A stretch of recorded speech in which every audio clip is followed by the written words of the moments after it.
పాముల వలె వివేకులనై ఉండండి. వివేకం మనం ఉపయోగించే వివేకం ఒకటి ఉంటుంది, దేవుని ఆత్మ ద్వారా కలిగే వివేకం ఒకటి ఉంటుంది.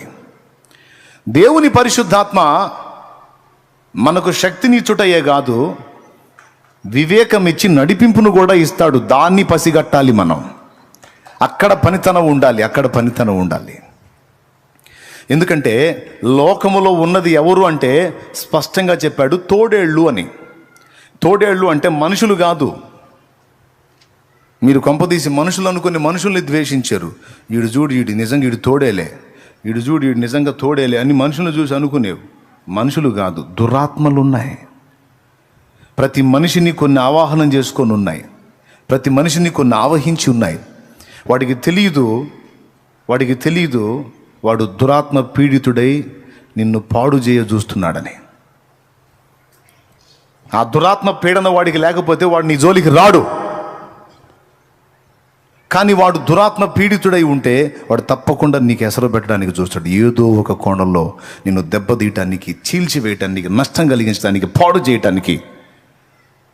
అది ఇంటివారో, బయటివారో, సమాజపు వారో, సాటివారో, తోటివారో చెప్పలేం. ఎవడు ఎట్లా పీడితుడై నిన్ను ఎలా పాడు చేయ చూస్తున్నాడో నీకు తెలియదు. అందుకే ముందే చెప్పాడు ప్రభు, మిమ్మల్ని పంపుతూ ఏం చెప్పాడు? దయ్యాల మీద మీకు అధికారం ఇస్తున్నాను అన్నాడు. ఎందుకంటే మీరు వెళ్ళి ఫస్ట్ ఎదుర్కోవాల్సింది వాటినే.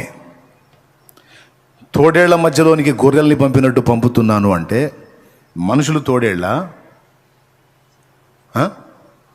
మనుషులందరినీ యేసయ్య గొర్రెలతోనే పోల్చాడు.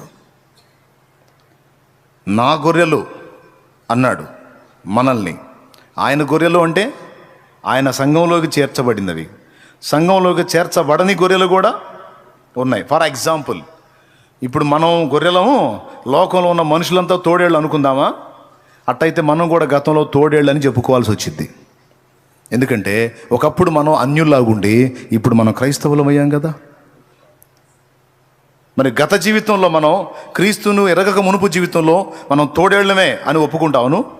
ఎంతమందిని చీల్చామైంది